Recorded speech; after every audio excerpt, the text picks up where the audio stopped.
This story was kept secret for a reason. It was buried deep under the old stones of Boston and hidden by 150 years of people sworn to silence. Nobody was supposed to ever learn this tale. The official records, they were burned to ashes. The people who saw it happen, they simply disappeared. The large house on Beacon Hill, where everything went wrong, it was quickly knocked down in the middle of the night. Every single brick was crushed into dust and thrown into the harbor. They wanted to wipe it completely from memory, to erase it from history itself. But some truths are like plants. They have deep roots.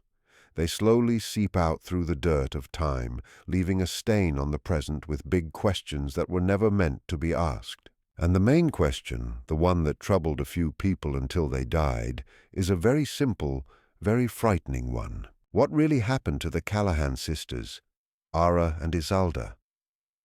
In the spring of the year 1871, they were 16 and 17 years old. They were known as the Luminous Ones, the daughters of a rich shipping businessman, celebrated for their clever minds and their almost magical beauty. But in the winter of 1891, 20 years later, they were still just 16 and 17 years old. Not just how they looked, but in every single way a scientist could measure. They never aged, not even by a single day. And the secret of why this happened was not a wonderful miracle. It was a deal, a trade, a terrible promise made in the dark corners of America's most respected city. How did this event vanish from all records? How can something so impossible, something that changes our basic understanding of life and death, simply be hidden? The answer is even more scary than the mystery itself. It suggests that the world you think is real is actually a carefully built stage. And behind that main curtain are forces that control the very rules of nature, using them for their own benefit. This is not just a story about two young girls who stopped time. It is about what was taken from them and what was taken from us, just to keep their secrets safe. It is about a kind of power so deep and strong that it has shaped the world we live in today, and you do not even know it is there. But you are about to find out. This story, in a way, found me. It was in a leather-covered box I bought at a dusty old estate sale in a quiet part of Massachusetts. Inside were not family treasures, but one wax-sealed diary. It was the private record of Dr. Alistair Finch, a doctor who was once famous in Boston high society, but was then suddenly disgraced and locked away in a mental hospital where he died in 1902. His fault, his only crime, was that he would not forget the Callahan sisters. You are not just listening to this, you are becoming a part of it. Dr. Finch's notes begin not with the sisters, but with their father, Marcus Callahan. He was a man who worked hard to climb from the dirty docks to the very top of Boston society. He was tough, very smart, and according to Dr. Finch, he was gripped by a single terrifying fear, the fear of losing what he had. He had lost his wife quickly to a sudden fever, and that event completely broke his mind. He became obsessed with keeping things safe, with making things last forever. He spent huge amounts of money on new experimental medicines and on strange new ideas and philosophies that were being whispered out of Europe. Finch wrote that Marcus Callahan was a man who would make a deal with any evil spirit to keep what belonged to him. In 1871, his two daughters were his whole world. Ilara, the older sister, was sharp and always asking questions. Isolde was the artistic one, gentle and quiet. They were the most precious jewels of his life, but he saw them as very fragile. A small cough, a minor cold, the slightest sign of illness would send Marcus into a frantic panic. He kept them in a sort of beautiful prison, a gilded isolation, shielding them from the world outside. Finch was the family doctor, and he wrote about his growing worry. He saw two lively young women being slowly choked by a father's love, a love that was changing into something controlling, something desperate and sick. Then, in May of 1871, both sisters became sick with the same fast-wasting illness that had killed their mother. Finch's diary entries became almost crazed. He described Marcus Callahan as a man on the edge of madness, refusing to believe the doctor's diagnosis. He locked Finch out of the girls' rooms for many days at a time. When Finch was finally allowed back in, he found the girls completely changed. The fever was gone. The weakness had disappeared.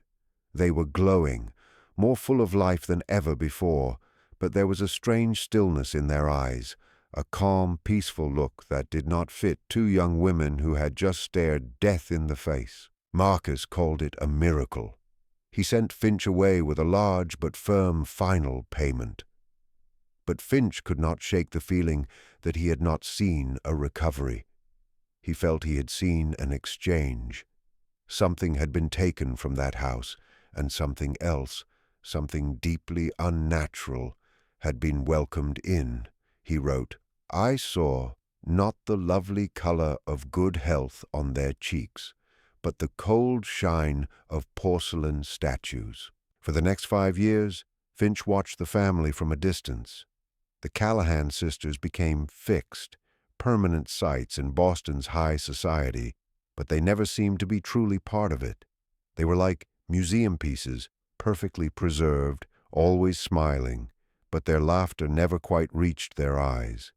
They hosted parties, attended dances, but Finch noticed that their conversations were just repeated echoes of things they had learned years earlier.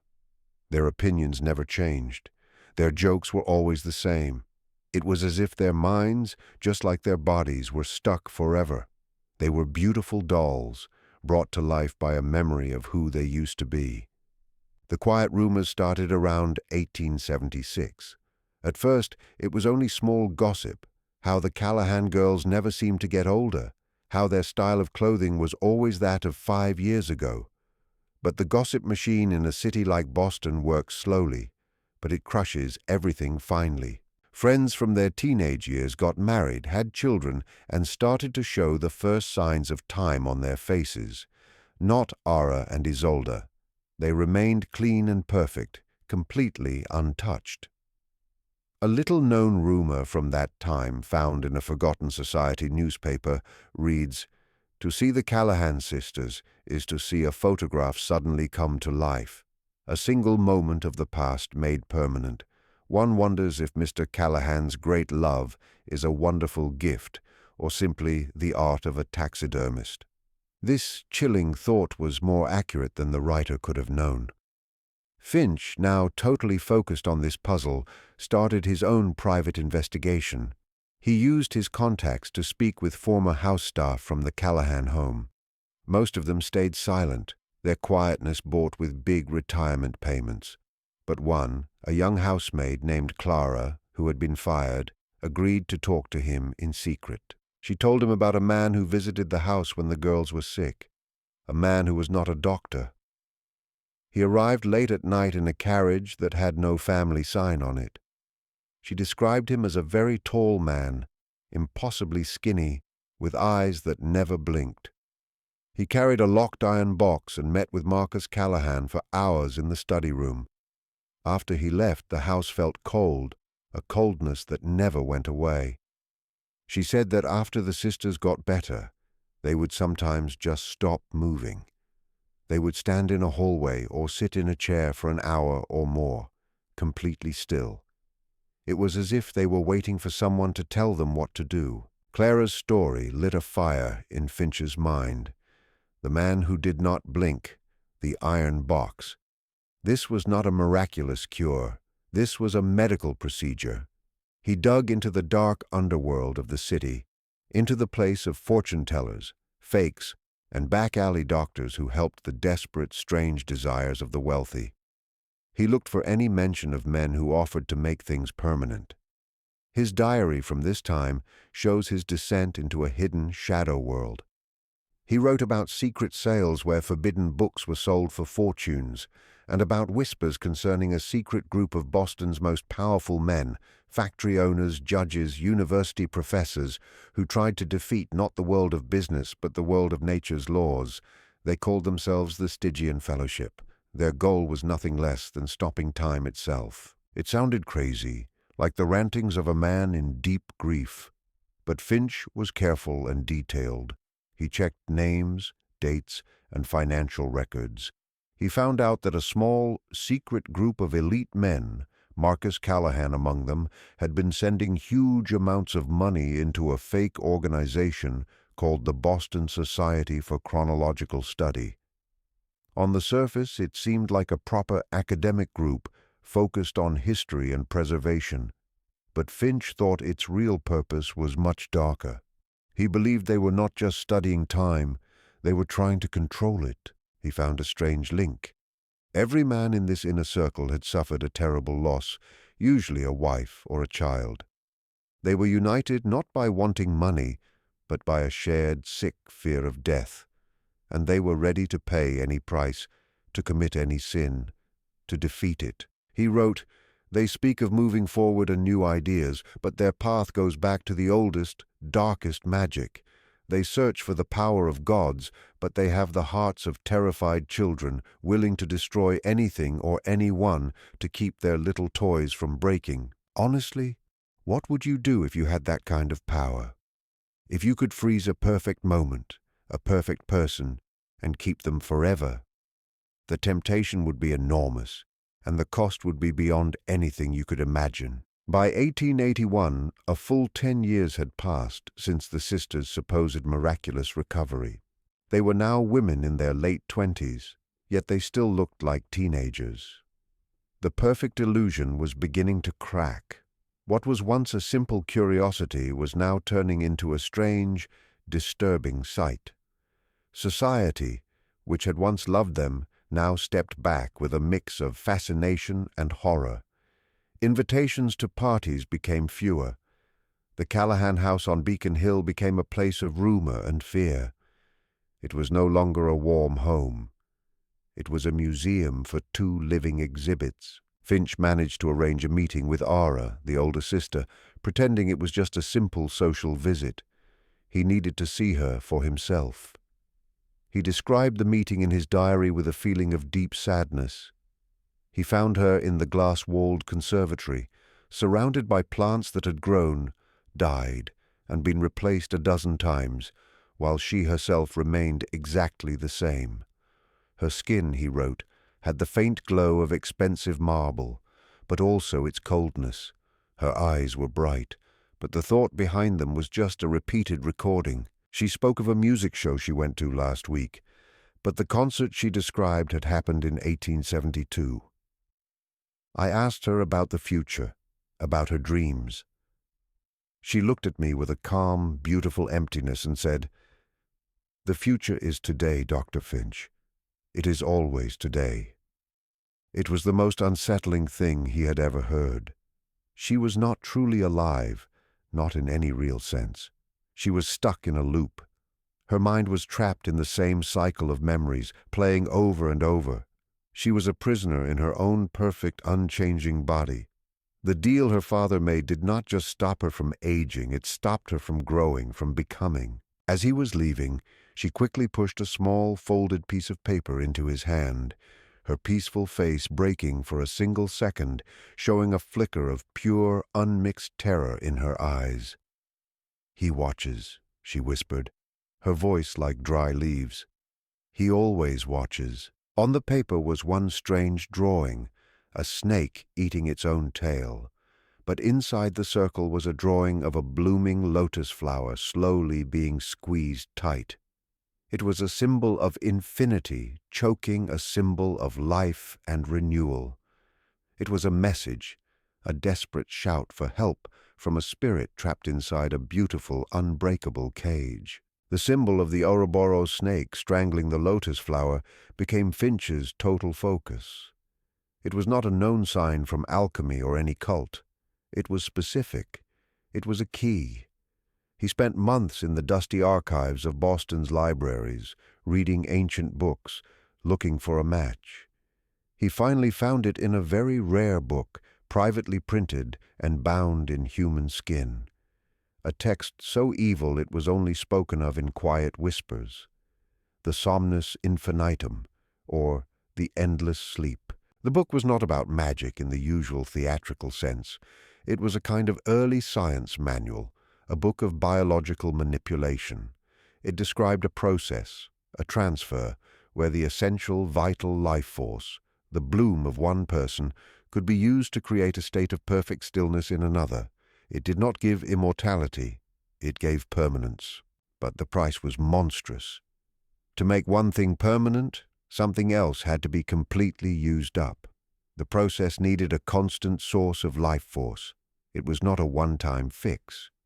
It was like a subscription, a one-sided feeding relationship. The book described the creation of a vessel, a biological anchor that would draw life energy from a source and push it into the main subject.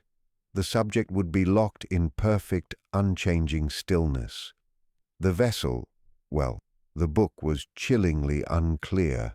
It only referred to the vessel as the withered prince. The source, it suggested, had to be a living thing, rich with vitality. The drawing from Ara was a diagram. The snake was the stillness, the endless loop. The lotus was the life force being consumed. The Callahan sisters were not just frozen in time. They were the end point of a horrifying biological circuit. Their unnatural permanence was being powered by the slow, organized draining of something or someone else. Suddenly, a series of strange disappearances that had been troubling Boston's poorest areas over the last decade took on a terrifying new meaning. Young, healthy men and women taken from the streets, never to be seen again. The police had no clues, but Finch now had a theory too dark to even think about. Were these lost people the source? Were their lives the fuel for the sisters' endless youth? This was a machine, a terrible machine made of flesh and blood. Finch realized he was standing on the edge of a great cliff. This was no longer just about the Callahan sisters. It was about a conspiracy that treated human life as a raw material, a simple resource. The Stygian Fellowship was not just a club for fathers in mourning. It was a sophisticated, blood-sucking business. He had to find the vessel, the withered prince, the biological engine driving this whole nightmare. His search led him to a private sanatorium, a mental health facility on the edge of Boston, an institution paid for by a group of hidden donors. A list of names that Finch found to be very similar to the members of the Stygian Fellowship. The Brookline Asylum for the chronically afflicted. It was not for the mentally ill, but for patients with rare, ongoing degenerative diseases, or so they claimed. Finch used a fake letter of recommendation to get inside, pretending to be a doctor interested in their new treatment methods. The director, a cold, severe man named Dr. Silas Croft, showed him around the clean, quiet facility. Everything was spotless, very organized, and deeply unsettling. The patients were all kept in private rooms, their faces hidden behind cloth screens. Croft explained it was to give them respect. Finch knew it was to hide who they were. He managed to steal a patient list. On it, he found a name that made his blood run cold. Thomas Callahan, Marcus Callahan's son, his first child, who had reportedly died of a rare genetic disease at the age of 10, years before the sisters were even born. But he had not died. He had been hidden away. He was the vessel. He was the withered prince. In the dead of night, Finch picked the lock to Thomas's room. The description in his diary is the stuff of bad dreams. Thomas was alive, if you could even call it that. He looked ancient, maybe 100 years old in the body of a boy. His skin was like old paper, his arms and legs shriveled, his breath a weak whisper. But he was connected by a series of strange buzzing devices and glass tubes filled with a faintly glowing liquid to a central machine in the room, a machine that hummed with a low, hungry energy. And his eyes were wide open. They looked ancient, clear, and filled with a pain so deep it felt like a physical force in the room. He could not speak. but his eyes screamed. Finch had found the engine. Marcus Callahan had not just sacrificed strangers to preserve his daughters. He had sacrificed his own son. The horror of what he found almost destroyed him. Marcus Callahan had turned his own son into a living battery, a withered, forgotten god fueling the artificial lives of his perfect sisters. Thomas was the terrible secret, the monstrous price for the family's miracle. His slow decay was their eternal youth. The glowing liquid in the tubes. It had to be the life force that was taken out. The bloom. It was being sucked from Thomas, processed by this humming, dark machine, and then somehow delivered to Ara and Isalda. But how? Finch knew he could not stay. Dr. Croft's eyes had held a hint of suspicion. He had to escape, but he could not leave without evidence.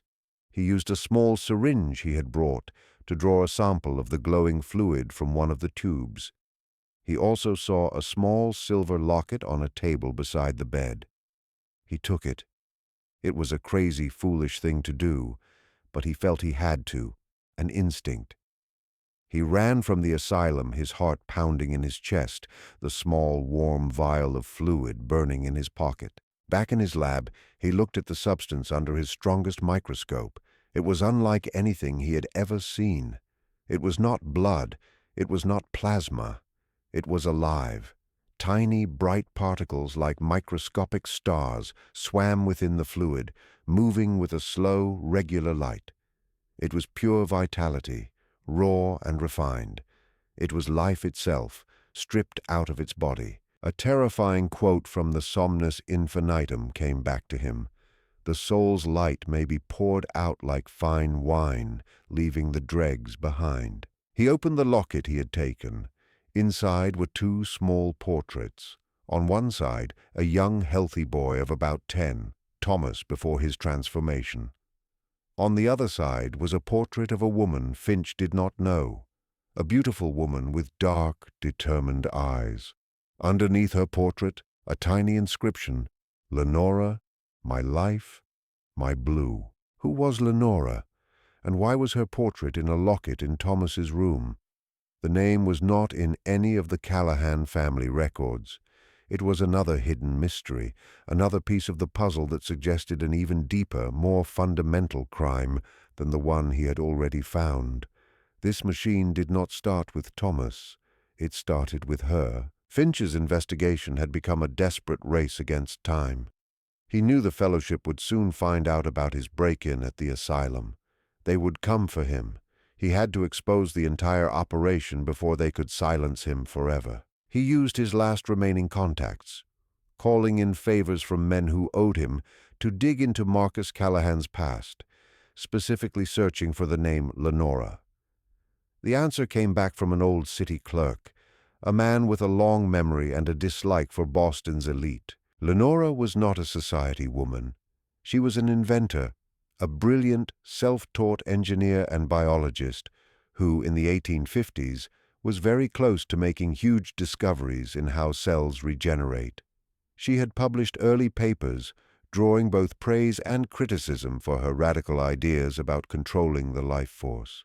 She believed aging was not unavoidable, but a flaw in the body's code that could be fixed. Then, in 1858, she disappeared. Her lab was burned to the ground in a mysterious fire. Her research was lost. The official report called it a tragic accident. The clerk told Finch one more thing. He said that Marcus Callahan, then a young, ambitious factory owner, had been her main financial supporter. He had been completely obsessed with her, not just her mind, but with her as a woman. He had proposed marriage. She had refused, wanting to stay independent, dedicated only to her work. Shortly after her refusal, her lab burned and she disappeared. Callahan, a few months later, married his socially accepted wife, the mother of his children. The truth was a sudden, terrible fall of horror. Marcus Callahan had not just stumbled upon the Somnus Infinitum. He had stolen its core ideas from Lenora. He had wanted her genius, and when he could not possess her, he took her work, likely killing her and destroying her lab to hide his theft. The entire Stygian Fellowship, the entire horrifying machine of sacrifice, was built on the stolen genius of a woman history had completely forgotten. This was not just about preserving his children. This was about a long history of stealing and murder. Lenora was the first victim. She was the original source, and Finch suspected with a cold dread that her research had been much more advanced and much more dangerous than even the Somnus Infinitum suggested. The pieces were now fitting together, forming a picture of evil so organized, so deeply rooted in the city's power structure, that Finch felt a wave of total despair. The Callahan sisters were not just a family tragedy. They were the living symbols of a monstrous secret society built on stolen knowledge and human sacrifice. The Stygian Fellowship did not just preserve their loved ones. They used this stolen technology as the ultimate tool of control. Finch found evidence of financial records, blackmail, and political manipulation. Men who opposed the Fellowship's interests found their careers ruined, their families threatened. Judges made decisions that made no sense. Politicians voted against the public's wishes. The Fellowship's influence was like a disease spreading through the city's heart. The stasis technology was not only used on their children, he found whispers of its other uses. A political opponent silenced not by death, but by being locked in a state of living unconsciousness in a private mental home. A brilliant business rival. His mind frozen just before he made a major discovery. It was the perfect weapon. A murder that left no body. A prison that left no chains. Can you imagine that? The ability to simply pause someone, to remove them from the world without any sign of violence. That kind of power would be total. Finch knew he was no longer just a detective. He was a danger to an invisible empire. He started to see shadows everywhere, men in dark coats watching his apartment. His mail was being opened. Friends suddenly became distant, their eyes filled with fear when he came near. He was being isolated, prepared for his removal. He hid his diary, the vial of fluid, and the locket in the false bottom of the leather trunk, giving it to the only person he thought he could trust, his brother who lived far away in the country, with instructions to open it only after his death. He knew what was coming. His final diary entry before he was locked away is almost a whisper. They will say I am crazy. They will use the methods of my own job to discredit me. They will bury me in a white-walled room and tell the world I was a victim of delusion. But I am not crazy. I have seen the machine beneath the beautiful garden. I have seen the withered god that powers the ageless angels. The truth is in this book. The truth will bleed out. Find it. Avenge us. Avenge Lenora. The official story of Dr. Alistair Finch's decline was fast and sad. The Boston Medical Society released a statement saying he was a danger to himself and his patients, pointing to a deep focus on strange conspiracies and sick delusions. His friends and colleagues gave evidence of his increasingly odd behavior. His family, certainly under pressure, agreed to his commitment. He was erased from society as cleanly and efficiently as a chalk line on a blackboard. He spent the last 10 years of his life in the Danvers State Asylum, where records show he never spoke another word. He would simply sit by the window, staring toward Boston, sometimes drawing a symbol in the dust on the windowsill, a snake eating its own tail with a dying lotus flower inside. And what about the Callahan sisters? After Finch was disgraced, they were taken out of society completely. The grand house on Beacon Hill became a fortress. Marcus Callahan lived until 1899, a lonely man in his own home, guarding his perfect, ageless daughters. When he died, his will was a strange and chilling document. It left the entire Callahan fortune to a charity trust managed by a board of directors whose names were the most important members of the Stygian Fellowship. The will's main instruction was the permanent care of his afflicted children, Ara and Isalda, and the unfortunate Thomas, making sure they would be comfortable and left alone for the rest of their natural lives. A life that, for the sisters, would never end. The house was to be kept as their private home, completely sealed off from the outside world. They became Boston's most famous ghosts, the girls who never grew old, living specters in a mansion no one could enter. The story became a local legend, a piece of old, dark folklore told to scare children. The dark truth, of course, was locked away with them, but the machine needed fuel. The disappearances did not stop. They just became more subtle, harder to follow, managed by the Fellowship's huge resources. The withered prince in the asylum still needed to be fed. The porcelain dolls in the mansion still needed their stolen bloom.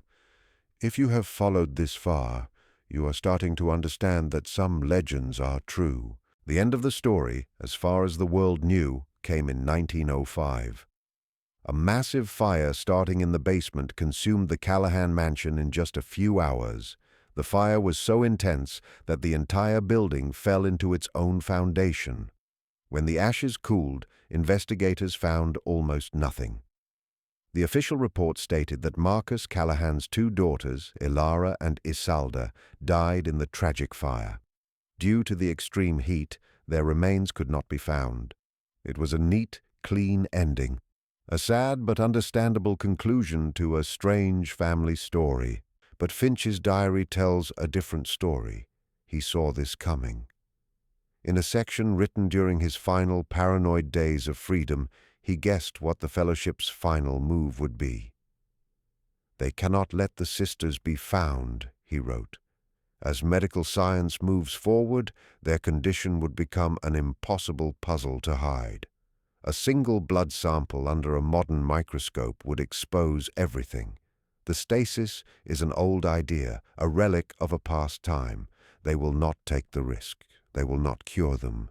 They will clean the board. They will burn the evidence. They will call it a tragedy." The fire was not an accident. It was a cleansing, a final brutal act of deletion. The Stygian Fellowship was cutting all its ties to its most visible, most dangerous secret. They were making their conspiracy safe for the future. But there was one detail from the fire that never made sense. A detail whispered among the firemen for years. They found no bodies, not a single bone fragment, not a shred of tissue, nothing. It was as if the sisters had simply vanished into thin air. The Fellowship's explanation was the intense heat, but experienced fire experts knew better. Even in the worst fires, something is always left behind. The rumor was that the sisters were taken out before the fire was even started, that the Fellowship, with its dark knowledge, had found a new way to deal with their assets, that Ara and Isalda were not destroyed, but simply moved, put back into storage, waiting for a time when their secret could be safely used again. This is where the story truly descends from history into a living nightmare, because if they were not destroyed, where did they go? This question troubled the few who knew parts of the truth. What do you do with two perfectly preserved 17-year-old women who are, in reality, nearly 50 years old? You cannot release them. You cannot kill them in any normal way. You have to hide them. After the fire, the Stygian Fellowship started to change. They got rid of their old 19th century dark magic trappings and became something far more modern and dangerous.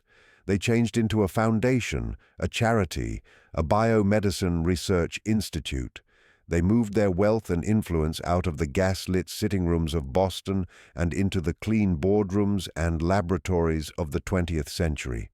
Their names are now on universities, hospitals, and research grants.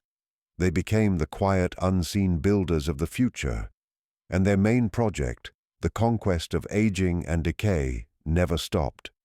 It just went deeper underground. Finch's diary gives us the most terrifying clue. He found a text he referenced, a small note in the Somnus Infinitum, that the stasis effect could be made stronger. It could be made dormant. The subject could be placed in a state of suspended animation so deep that they would register as dead to all but the most secret examination. a state called the cold lunar.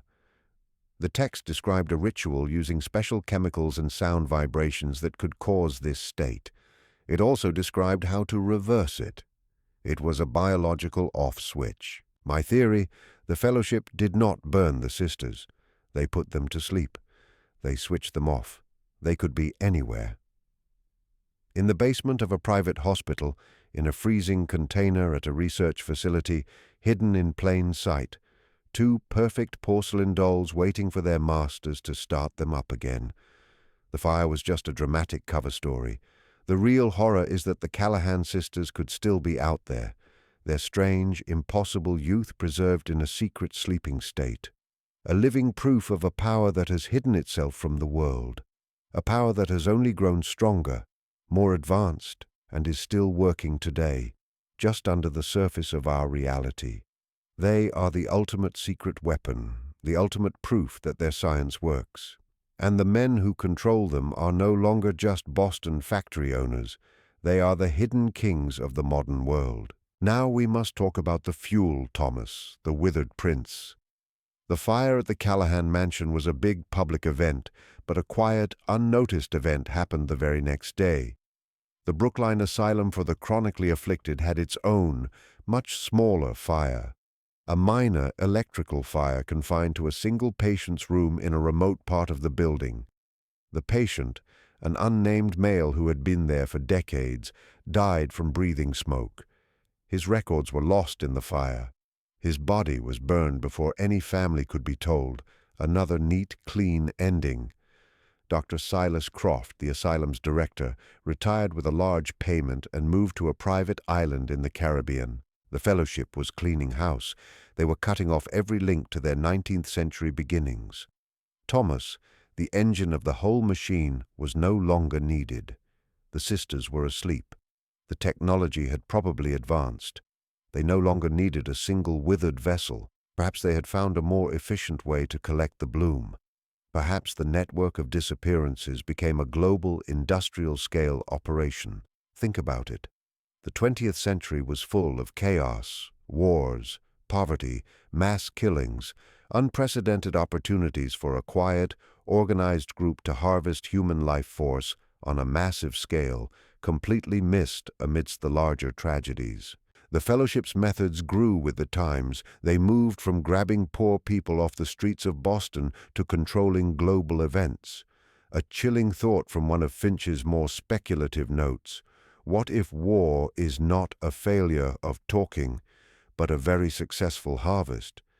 What if the chaos that terrifies us is the ecosystem that feeds them? This is the true scale of the conspiracy Finch accidentally found. It was not just about two girls.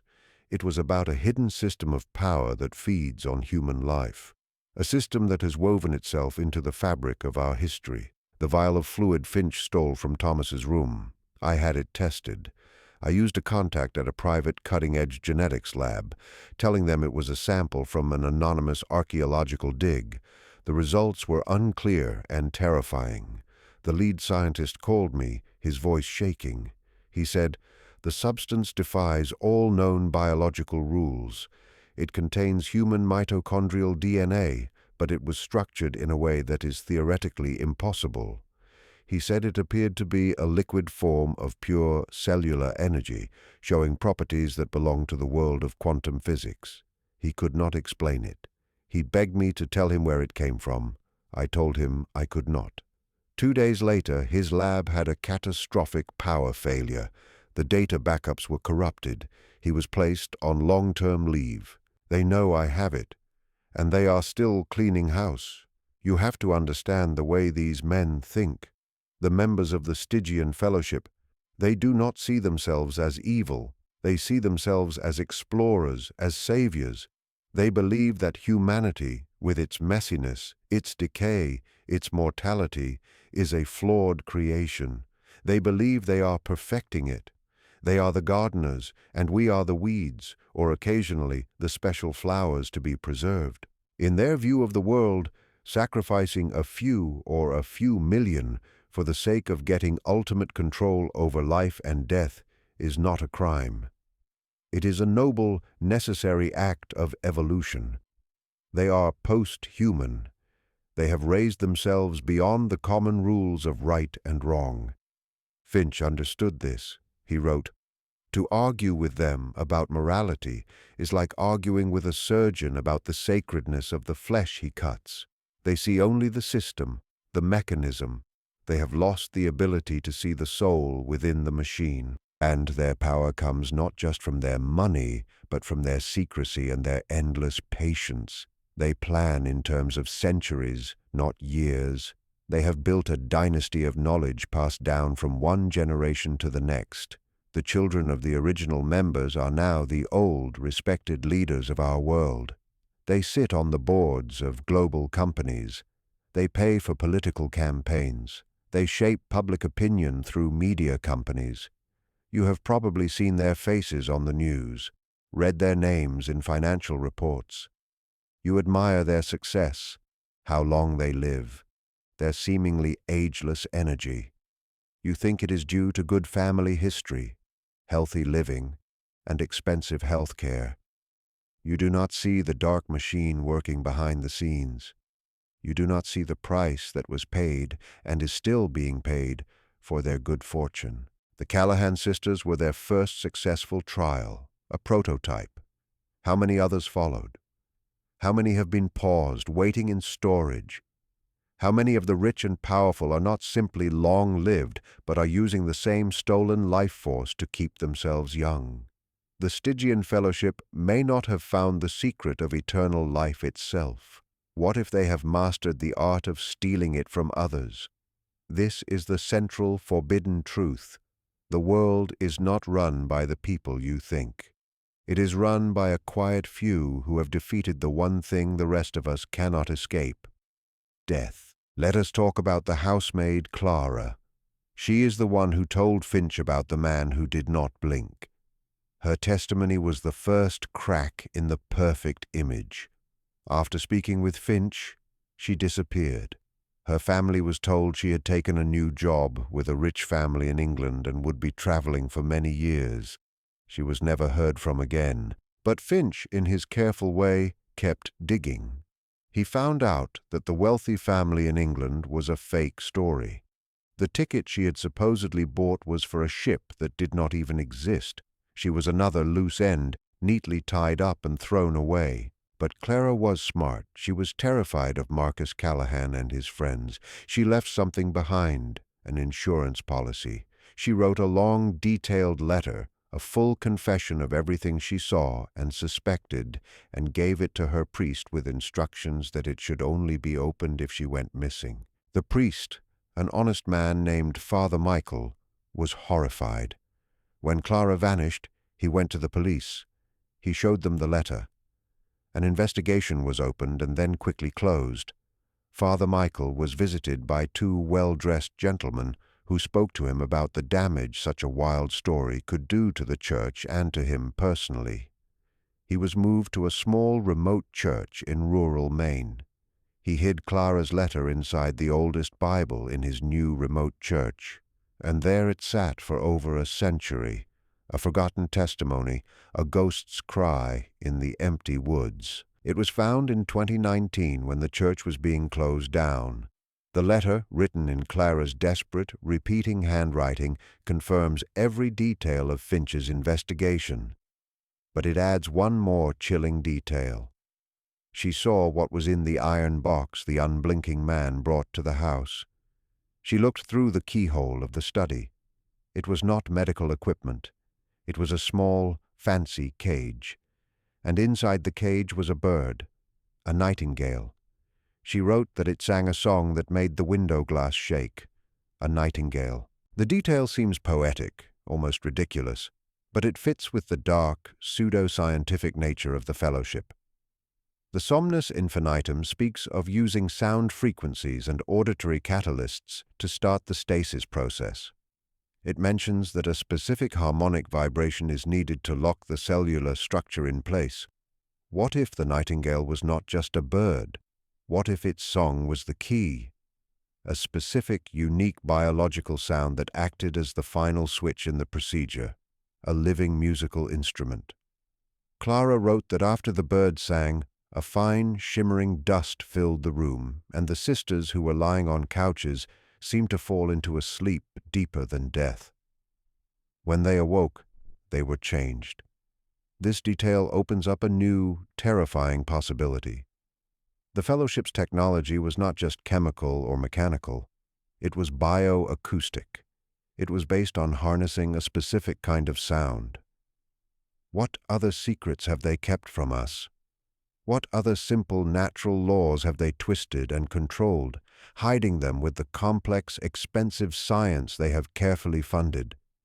What if there is a whole other branch of physics, of biology, that they have kept for themselves?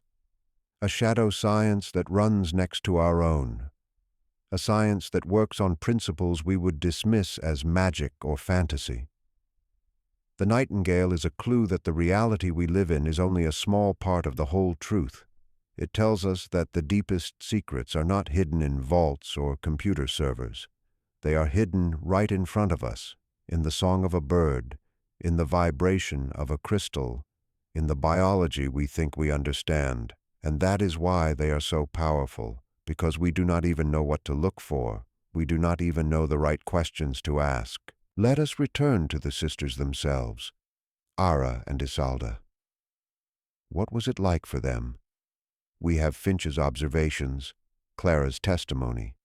But what was their inner experience? Finch believed their consciousness was stuck in a loop, trapped in a cycle of old memories.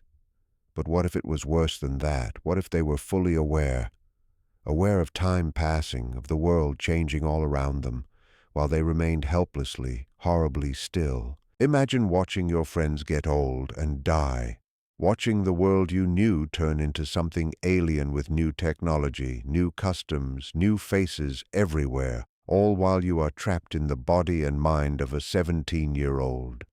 It would not be a gift. It would be the most exquisite form of suffering ever invented, a silent, solitary hell. A disturbing real-world idea comes to mind from the philosopher Friedrich Nietzsche.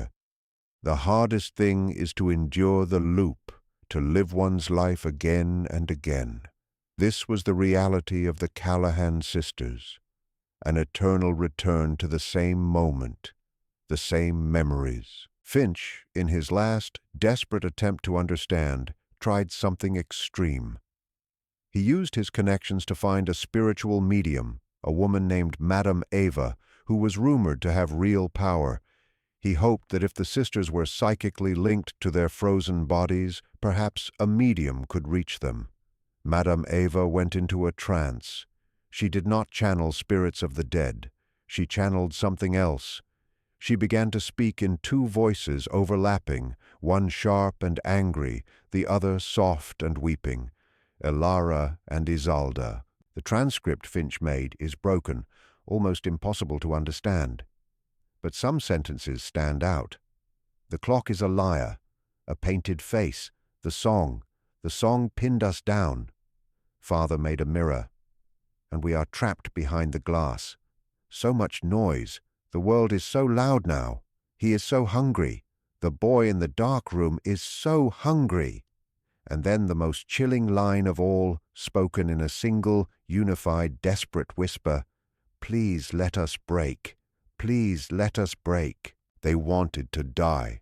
They were begging for the release of decay, of aging, of death. The miracle their father had given them was their eternal punishment, and they were fully, horribly aware of every second of it. This revelation changes everything. They were not passive dolls. They were conscious prisoners. Ara's note to Finch, her whispered "he watches," was not just a warning. It was a calculated risk, a desperate attempt to communicate with the outside world. And the drawing she gave him, the snake and the lotus, it was not just a symbol she had seen. It was a diagnosis. She understood on some level the nature of her own condition. She was trying to show him the mechanism of her prison. This paints the sisters in a new light. They were not just victims, they were fighters in the only way they could be. What if their apparent repeating consciousness was a silent protest, a small act of rebellion against the endless, timeless stillness? What if they were looking for a way to break the spell? This suggests that the stasis was not perfect. It had weaknesses. It could be fought against.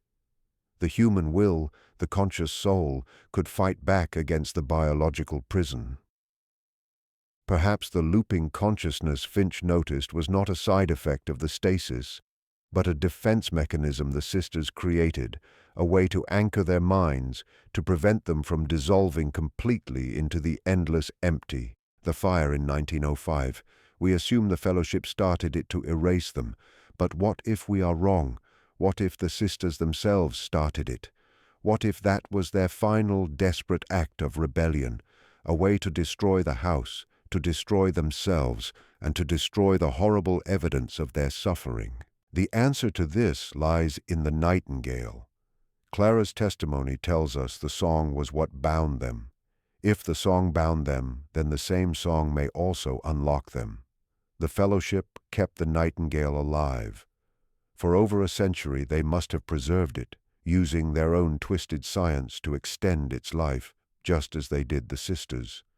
It was their fail-safe, their reset button, the one tool that could undo the stasis. Why would they need that? Perhaps in case the sisters' prison began to fail, or perhaps for a more sinister reason, as the ultimate bargaining chip, the promise of release used to ensure the sisters' psychological obedience. Or perhaps the most terrifying possibility of all. They kept it because they planned to use it. They planned to wake the sisters up. Why? Why now? I can only guess. Perhaps their technology has moved so far ahead that they can now fix the flaws in the original stasis. Perhaps they want to study their oldest subjects to learn from the 150-year-old experiment. Or perhaps they have a new role for Ara and Isalda to play in the 21st century. Imagine the power of presenting two living, breathing 17-year-old girls from the 1870s to the world. It would be the ultimate revelation, the ultimate show of their power, a way to finally step out of the shadows and be worshipped as gods. The return of the Callahan sisters might not be the end of the conspiracy. It might be the beginning of its final public phase, the day they show themselves to the world. So the search for truth leads not to an ending, but to a state of suspense. We have the proof: Finch's diary, Clara's letter, the strange glowing liquid. We know the key is the nightingale's song. The great question is, how do we use it? How do we find the vault where the sisters and the bird are hidden, and how do we play the melody of freedom? I have taken steps. I have copied the diary, Clara's letter, and all of my research to multiple trusted sources in multiple countries, with instructions for their automatic release if I should meet with an accident or be declared mentally ill. I have learned from the past. I will not let this truth be buried again. But the greatest protection is not my own network of dead man switches. It is you, your attention, your memory, your refusal to believe the easy lies. Every time this story is shared, every time someone new learns about the Callahan sisters, the Fellowship's grip on the world weakens just a little. Their power is rooted in our ignorance. Our power is rooted in our shared knowledge. This is the war. They have been fighting in the shadows for over a century, a silent war for control of reality itself. They tried to conquer life, but they became the ultimate agents of death, consuming countless lives to power their illusion of permanence. They are the true withered princes. Their own souls have been decaying for 150 years. Even as their influence grows, this is the ultimate contradiction of their power. To hold on to everything, they had to lose themselves. They are the ghosts now, haunting the corridors of power, their humanity a distant memory replaced by a cold, calculating hunger for control. And the sisters, whether they are sleeping in a vault or were reduced to ash, They represent the ultimate victim of that hunger. They are a symbol of all the beauty, all the potential, all the life that is sacrificed at the altar of power. Theirs is not just a story from the past, it is the story of our world. Look closely. The symbol of the serpent and the lotus may appear in the most unexpected places. On an old cornerstone, in the design of a corporate logo, in the stained glass of a church window. These are their markers, their quiet declarations of ownership. They believe they own the past. They believe they own the future. It is time to show them that they are wrong. It is time to take our story back. The truth is a powerful and dangerous thing, but it is the only thing that will ever set us free. This story is my first offering. There will be more. The ghosts of the past have found a voice, and they will not be silenced again. The world is about to change.